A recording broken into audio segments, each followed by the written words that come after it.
All right, everybody, good morning. Welcome to the South Atlantic LCC's third Thursday Web Forum. My name is Hillary Morris. I work on Blueprint User Support and Communications for your cooperative. As some of you may already know, our illustrious, brilliant, talented Lori Barrow is leaving the staff. She's going to go get her PhD at the University of Wisconsin-Madison, so we wish her the best. And in the meantime, you'll be hearing from me about the newsletter and the web forum for the foreseeable future. I know most of you are probably familiar with the overall format of these calls, but in case we have anybody joining us for the first time, each month your cooperative hosts a web forum featuring a key presenter discussing current and ongoing work throughout your cooperative. And as the name implies, it takes place the third Thursday of every month at 10 a.m.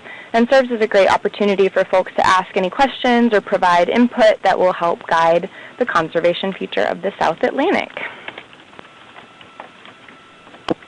So each forum has roughly the same agenda. First, I'll briefly introduce our presenter, who will dazzle us for about 30 to 40 minutes. And following the presentation, we set aside a block of time to ask any questions. And then the remaining time will include updates from your cooperative, followed by an open discussion where anybody can ask questions about what we're up to. So before we get into the heart of the webinar, a few logistics. It does sound like most folks have muted themselves, and thank you for that. I'm going to go ahead and mute everyone during the presentation. The conference is now in silent mode. If you have any questions, you can type them directly into the chat box, which I'll be monitoring, or you can hold them until after the presentation. And if you do use the chat box and want everyone to be able to read the question during the open discussion, just remember to send the note to everybody. And to speak up at any time during the discussion, all you need to do is press *6, and that will unmute you. So before we get started, does anyone have any immediate questions, comments, or concerns? All right. So let's get started. On the line today from the staff of your cooperative, we have Ken McDermott, Rua Mordecai, Amy Keister, Janet Shakir, Brad Pickens, Lori Barrow, Louise Vaughn, and me. So that said, presenting today will be our very own Rua Mordecai, Science Coordinator for the South Atlantic LCC. So I'm going to pass presenter power over to you, Rua, and then you can get rolling. Excellent. Thanks, Hillary. Welcome, everybody. So I think this should be a fun talk. All right, I'm the presenter now. So give me 1 second to share this.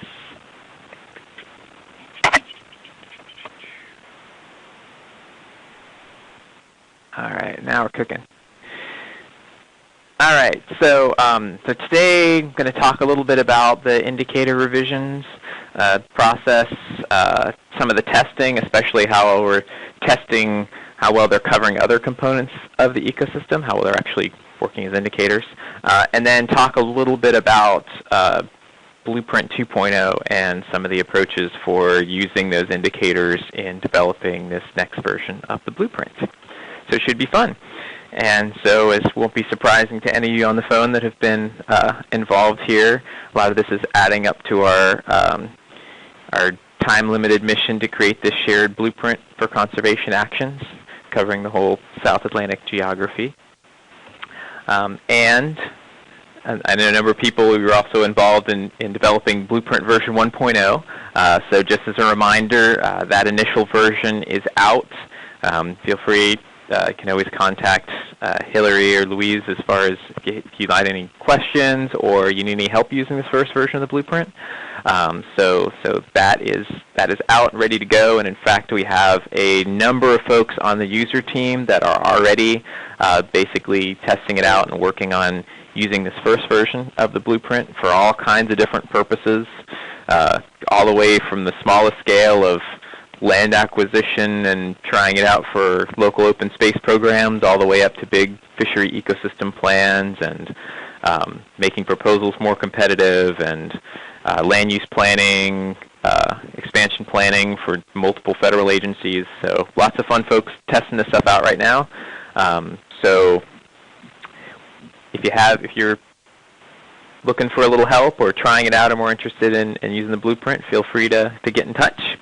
But today we're going to talk about version 2. We'll talk about revising the indicators and leading up to Blueprint version 2. So, so the three things, three sort of messages coming out of the broader community during the review and the steering committee. So the plan is to make the Blueprint 2 more explicitly connected to the indicators themselves, based more on data than expert opinion. So still using the expert knowledge in the process, but try to base it more on the data itself. And then also try for a finer resolution. So the current version of the Blueprint is at subwatershed Huck 12. So seeing if we could get it a little bit finer spatial detail. So that's the charge for Blueprint 2, which should have a draft by April and planning to have a final version of that by June 2015. So in order to do that, if we want it more explicitly connected to the indicators and more data-driven, a key part of that process is actually revising the indicators to make sure we can model all of them and they're all doing what we think we're doing. So, quick reminder, we have approximately 3 indicators for each of the ecosystems of the South Atlantic, intended to capture the overall integrity of the ecosystem. So when we add them all up. So here are some of the different ecosystems of the South Atlantic. Also a reminder, we have 2 aggregates, landscapes and waterscapes. So landscapes covers all of the terrestrial systems, and waterscapes is all about the connections between the fresh water all the way out into the open ocean. So that goes over all the aquatic ecosystems. And so each of those indicators are picked based on these 4 different criteria. So you've got your practical criteria. So all the indicators had to, we had to be able to monitor them with existing efforts. We had to be able to model them over the entire geography. Practical kind of stuff. Ecologically, they had to actually work as indicators, right? I mean, you don't want an indicator that's not really telling you about the rest of the ecosystem. And so we have the ecological, and then the social. So this is the part about resonating with public land and water managers, the American public, those kind of pieces. And so over the last little while, and through the rest of the year, we've been testing these things based on all these criteria. So the indicators that you all chose, a sort of shared measure success, and these criteria we just talked about, we've been going through and testing them. So on the practical side, we've been, as staff, creating and or using existing GIS layers to depict them. Okay, well, thought we could depict them across the whole geography. Let's make some layers and actually do that. And then on the ecological side, as far as testing how well they're working on indicators, we've got some different teams depending on the ecosystem. So folks on the terrestrial side, the freshwater side, and the marine side, explicitly going in and testing, okay, how well are these indicators covering other components of the system? And I'll actually talk about today some of the results on how we're doing it for the terrestrial indicators. And then the social criteria, which I'm not going to mention, but there is some information about it.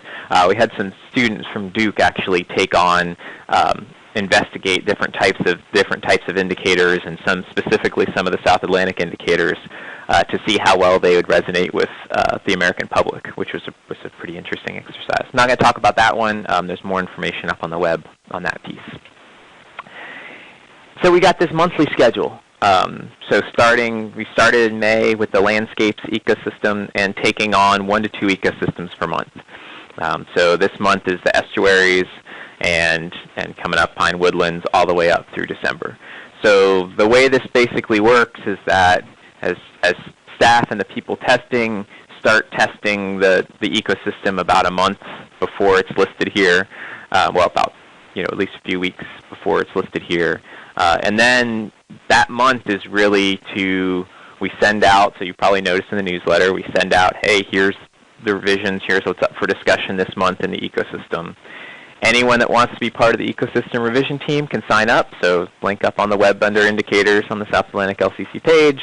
You want to be part of the ecosystem team, sign up, and so by the end of the month, we send out some information to folks on those teams, and then that group looks at potential changes based on clear violations of those criteria. So if we can't model it based on the current data, then it's a clear violation, so we need to do something about it. We pitch it, what do we replace it with to capture that same component of the ecosystem? So that's what these teams are doing. Usually they've been about, around 8 people, pretty good diversity across the geography, and different organizations, state, federal, nonprofit, have been showing up. But just for everyone on the phone, if you haven't already signed up, you can go on the website and sign up for being on one or more of these revision teams. It's very little work, probably about 2 hours total, maybe a half hour to review materials, and an hour and a half call. That's it. So more minds and people thinking about these challenges, the better. So if you haven't signed up for one of these and you'd like to, please do. And then you also probably notice at the end of each month, we, in the newsletter again, will send out, here are the proposed revisions, and then there's another chance for those next 2 weeks to comment on any of those changes before they become final. So, revising all the indicators. So basically by mid-January, we'll have all of the ecosystem indicators revised, tested at some level, and all of them modeled and depicted in GIS with GIS layers. So that's a key part of basically moving to Blueprint 2. All right. So now I wanted to get into the testing the ecological criteria. So this question, are these indicators representing other species or other ecological features? And basically what we've been doing for each of these systems is testing certain indicators that came out as suggestions in the indicator process originally, but for various reasons didn't quite make it in. So, for example, something like an indigo snake, which was, tends to be can be a pretty good indicator in certain places, but doesn't really cover enough of the whole geography, the whole South Atlantic, to necessarily be one. And also, we had indicators selected by the web community. So, if you remember, we in the newsletter said, hey, what would you like tested in this process? What do you think might slip through the cracks? What component of the ecosystem do you care about that you want to see tested? So we've been using all of those suggestions and some of the rankings that people did online to sort of work our way down the list of things that can be tested. One particular challenge for a lot of these things that aren't indicators already is a lot of them, the sampling is fairly opportunistic. Most of the time we have known locations, but we can't say much about where it isn't. So we've had to get interesting and creative about how we test how well these indicators are working when you don't really have the data all over the place. But that's been particularly interesting, and I'll show you some specific examples of that.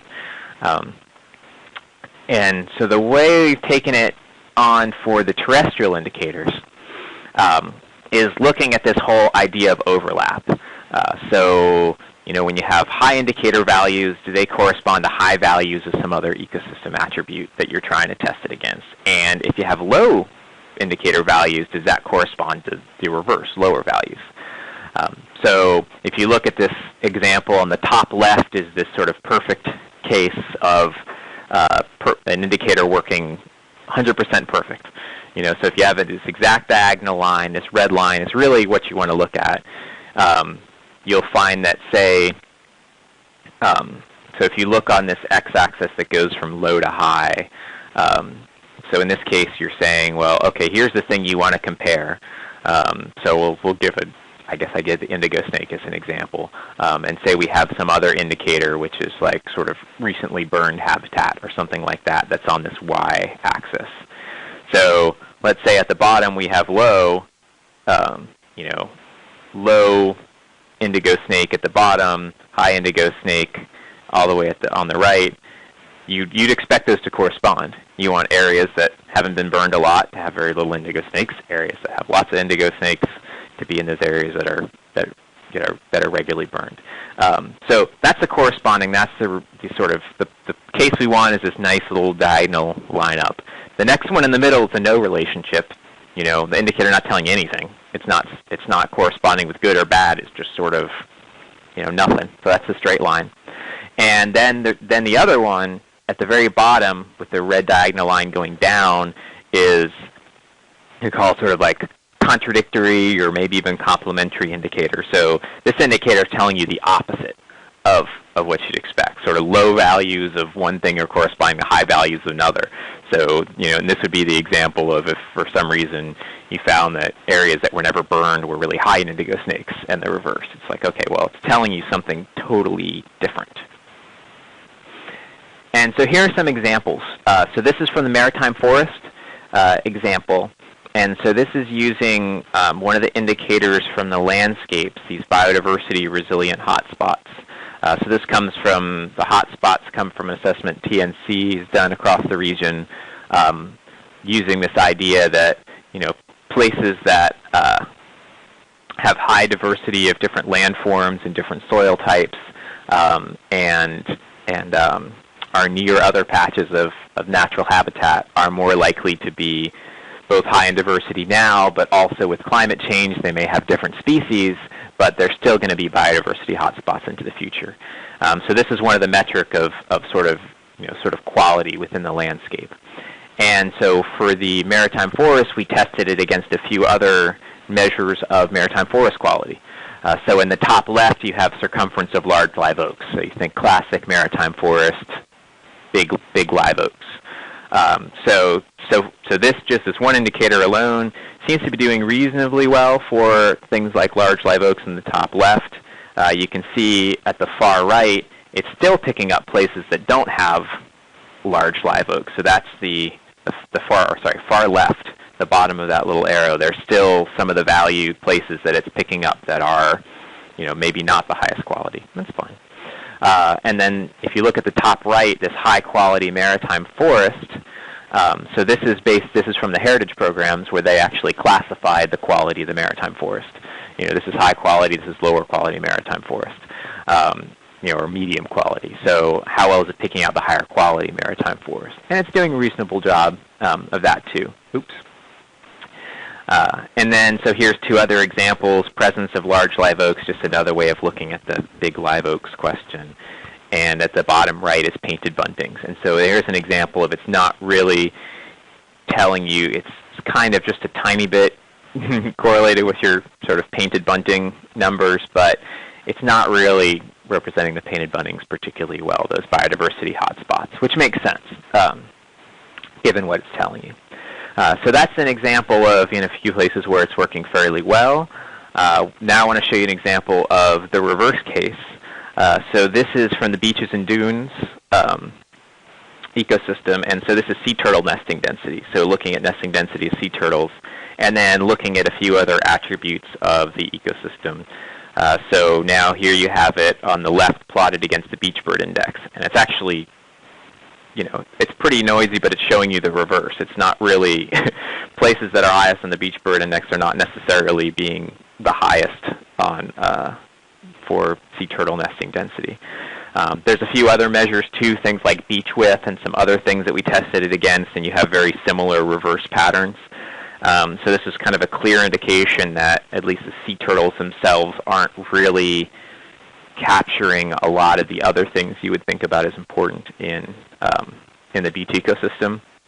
This example on the right is from sort of field level data on sea oats from the Carolina Vegetation Survey, so North Carolina and South Carolina. It's a pretty sparse data set, so I think we're going to take that one in particular with a grain of salt, but again, it's also not really telling us much suggestive. So that's an example of showing where something is really not indicating a lot of the things we've tested against. There's a bunch of potential reasons for that one. I'm not going to go into it on this call unless somebody asks and I can explain it. But just to give you an example of on the terrestrial indicators how we're looking at some of those. All right, so now I wanted to move into the using the indicators. So I mentioned planning to have them all modeled and done by pretty much the very, very beginning of next year.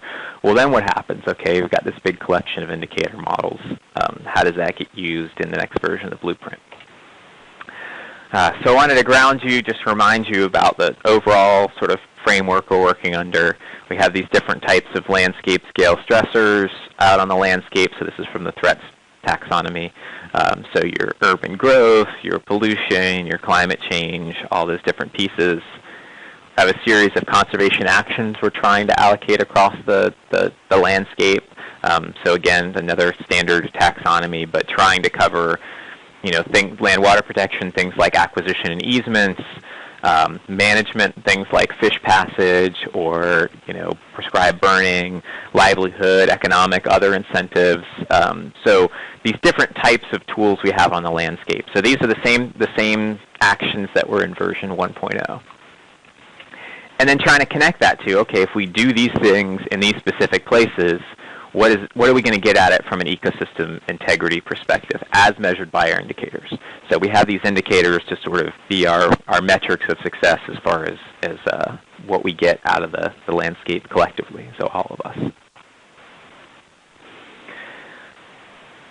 The folks really thinking about and moving forward for this year for the conservation design team. So these are some of the folks involved in some of the advanced technical thinking about how we put all this stuff together for Blueprint 2. So these are kind of folks I've seen talked about before. A lot of the folks you would get involved in major design efforts, people that have worked with urban communities, people that are used to working with non-traditional industries, private landowners, terrestrial systems, aquatic systems, marine systems, and we also now have folks from some of the particular conservation design leads from the different partnerships as well on the team to make sure that the design efforts are linking strongly with efforts from the Southeast Aquatic Resource Partnership, Atlantic Coast Joint Venture, Albemarle Pamlico National Western Program. So this is sort of the technical team working on these things.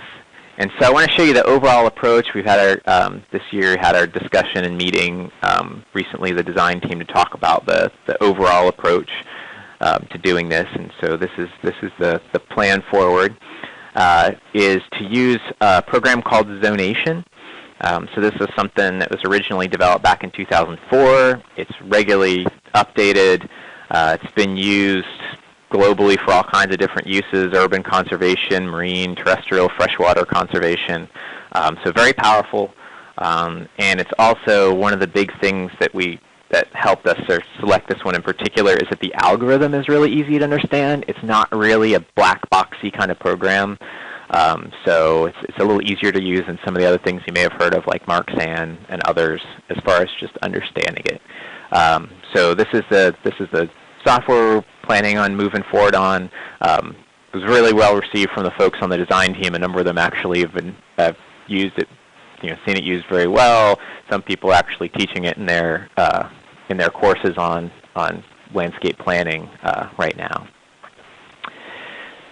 So the overall approach with going through zonation is we have all our different indicator models, right? So we have our different indicators that are representing the overall ecosystem integrity. So you got your spatial layers, all of them spatial. Those are those shared measures of success.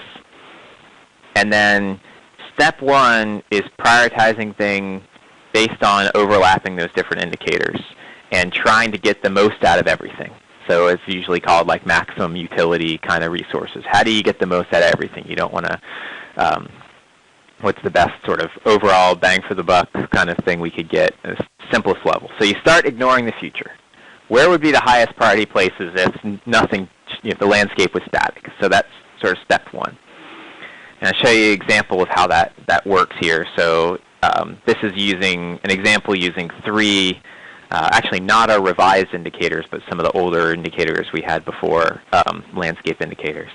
And so the way the algorithm works is it starts with everything included. So let's say we want everything included in the blueprint, clean slate, everything's there. So I got a little depiction of South Atlantic. By the way, that side stripe zone in that picture is the special integration zone with the Gulf Coastal Plains and Ozarks. So although this is not officially part of the LCC boundaries, we take the lead for conservation planning across that whole area of Georgia. So the design and stuff happens through the South Atlantic. So anyways, first, put it all in there. And then you iteratively pull out the cells that result in as little indicator loss as possible. So you look across that whole thing, put all those different layers together and say, okay, where's the worst place? Where's the place that I'm going to do the least possible harm to all these indicators? Okay, throw that out. Okay, recalculate everything, connectivity, all those pieces. Okay, now what's the next worst place? And so you end up with a prioritization ranking. And so we've got this classified into different categories here. So the blue is the sort of the things you'd remove first, the bottom 20%, and the red is the things you would remove last. So you sort of basically start removing them here. These are the worst. Okay, then you move up to the sort of highest priority. These are the places that are most important collectively to take care of. So at the same time as doing all that, we can also pull out each individual indicator and then look at the impact as more and more of the landscape is removed from geography. So this is an example of one. This was the climate resilient biodiversity hotspots one. And so I'll explain this in a little bit. I know initially you look at it, it's like, I don't quite get that. It's a little confusing. It's okay. What this is showing you, so if you go from left to right at the bottom on the x-axis, you're removing more and more of the landscape. So you're basically pulling out, so at the far left, you've covered everything in the geography. And then as you move more and more, once you get to point 2, now you're only down to the red areas. So that's what's going on the X. And then on the Y, going up, you have how many of those biodiversity resilient hotspots are left on the landscape. So it starts off, this is a really simple example. So with just 3 indicators, you can remove a whole lot of the landscape, before you really start hurting those biodiversity hotspots, which often co-occur with a lot of other, the other indicators too. And then as you start removing more and more, then you start having impact on them. So this is the kind of thing we'll be able to show with any of these different pieces and strategies about the trade-offs across the ecosystems, across all the indicators. So, same thing for critter indicators too. So if you're talking about a species, we can look at some of those impacts for that species as well. So that's in general how this program works. So this is starting from the, okay, so let's ignore the future for now. Then we bring in the threats from future changes. So then you bring in the sea level rise, your urbanization, the changes that are happening out on the system. And from there, we look at some different strategies for responding to those threats. And what does that mean for the indicator? So being able to sort of look at different approaches and saying, okay, well, what are the trade-offs we're going to make with the indicators if we do this in the face of urban growth and sea level rise versus that? So some examples of those strategies. So one strategy, of course, Blueprint 1. We've talked about this a little bit. Okay, well, let's use our first version as a strategy. And then there's other ones like what we started talking about. So if you were at the Blueprint workshops, you'll remember some of these discussions. A strategy where we avoid the threats. Like, let's just flee from everything that's moving. Let's go as far inland as possible. Let's go as far away from urban areas as possible. What does that look like? Okay, now let's confront them. Let's work where the change is happening. Okay, what does that mean? So some specific strategies that we can look at and see the implications for the indicators. So this is the data-driven engine part, that we can actually, based on the indicators, that we can sort of evaluate different options. But then next comes in the sort of workshop discussions, in crafting, refining, and potentially weighting the use of these different strategies in the next version. So this is where the expert knowledge, this is where, some of the strategies come in where we say, okay, well, what kind of portfolio, how do we want to collectively, do we want to spend a little bit of, confronting the threats and a lot avoiding them? Those kind of pieces. So this brings in more of that sort of hybrid approach of having something that's data-driven, but really acknowledges and incorporates sort of our knowledge of opportunities and the more strategies about, okay, what are we going to do about these things? So that's the plan for some of these workshops and some engagement, obviously, before on some of the strategies and what we put together.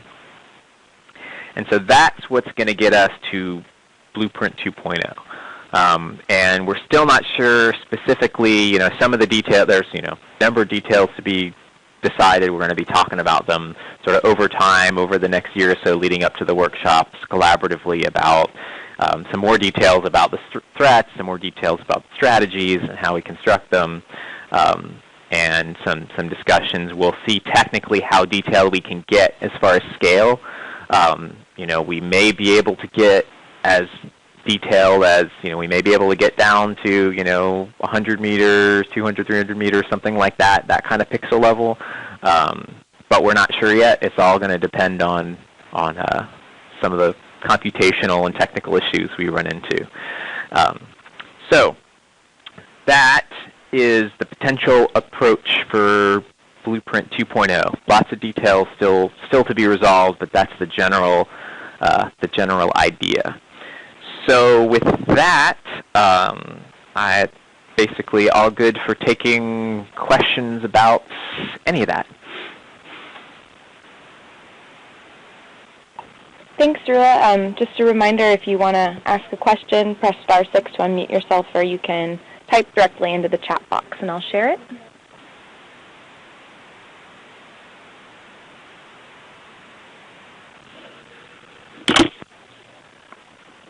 Hi, Rua. Hey. This is John Faustini. Hey, John. So I had a question. So with this, looking at the slide that you've got up now, yes. So you implement these strategies.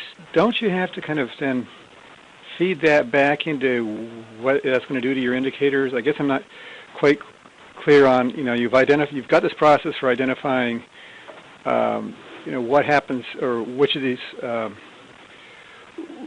for identifying what are some strategies to apply based on the indicators. Mm-hmm. But then these strategies are going to be, you're going to have an evolving landscape based on these strategies. They're going to change how the landscape's going to evolve. Yes. So doesn't that, then it has to, how do you map that out, I guess? Because it's not clear to me from this that you're going to know, okay, we should do this strategy, but what is that going to look like, 30 years down the road or 50 years down the road? Yeah, and that's exactly it may not be as well depicted in here. That's the basically the idea and the trade-offs that we're going to be talking about in the workshops and have modeled. It won't be perfect. It won't be as good and as detailed as we would, always like to have it. But with having all these indicators modeled and being able to sort of look at those threats and how they impact them, we should be able to, when we look at each of those strategies and consider them, we should be able to say, if we do these actions here, this is going to be, in the face of these future changes, this is what it's going to mean for each of these indicators. And then rolled up to the ecosystem as a whole. So kind of what you're talking about, like how does that strategy evolve over the next, what does that mean into the future, is basically what we're planning to do with those models. So it will hopefully be a more data-driven conversation when we're looking at those different strategies. Great. That sounds interesting. Mm-hmm. Yeah, and I think some of the, I think we'll be able to do some of the actions better than others. I think some of the more challenging ones, especially some of the, things like education or some of those may be really hard to tackle. But some of them, like acquisition and even some of the land water management, like some of the fish passage or some things, I think we may be able to do fairly well on. So we'll see as we go.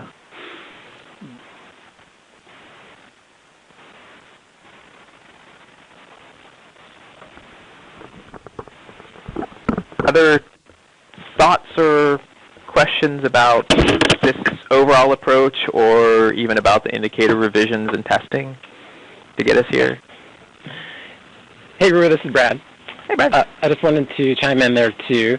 I think a simple thing to do that would be pretty flexible is simply to overlay, say you're a manager for a certain species that you're looking at. You could simply overlay that with the blueprint. And see how that works out. And I think, I'm not sure how much of that will fall on the LCC and how much of that would be kind of individuals looking at how their project or their species might overlay with the blueprint. Mm-hmm.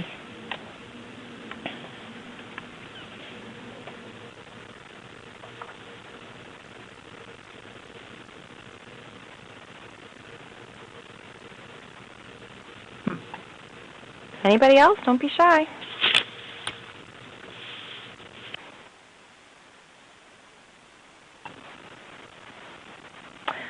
All right, well, if that's it, we can move on to some updates from the staff of your cooperative. I will reclaim the presenter power here from Rua. No. No. No. Of course, I have to figure out how to do that. Give me a minute. Here we go. And we're sharing. All right, and we're back.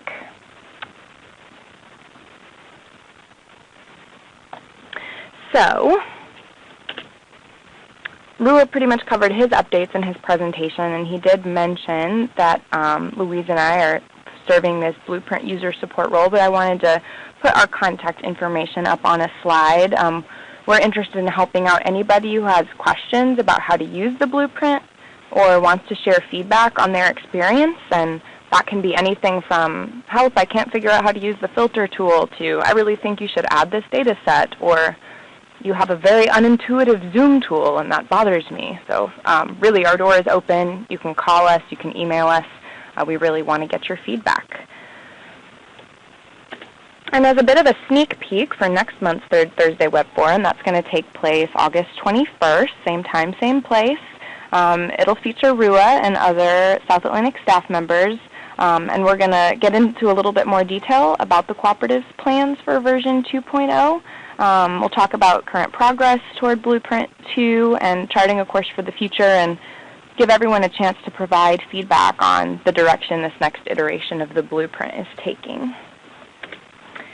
And finally, the staff always wants to make sure folks know how they can get involved in the cooperative. So in addition to contacting staff members or a steering committee rep directly, the South Atlantic LCC operates a highly active web page. The staff posts frequent updates and events, and it's also where you can go to learn about upcoming projects or access spatial data in the Conservation Blueprint.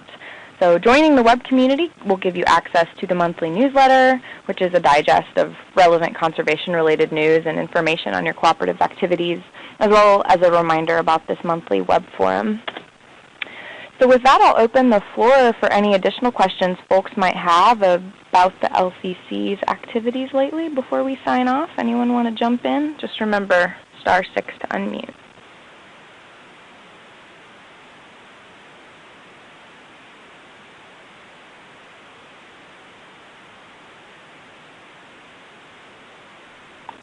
Crickets, huh? Alrighty. Well, we're wrapping up a little early today, but if no one has anything else to add, that's it from us. So thanks, Rua, for presenting, and appreciate everyone attending, and hope to see you at least virtually next month. Thanks, everyone. Bye, everybody.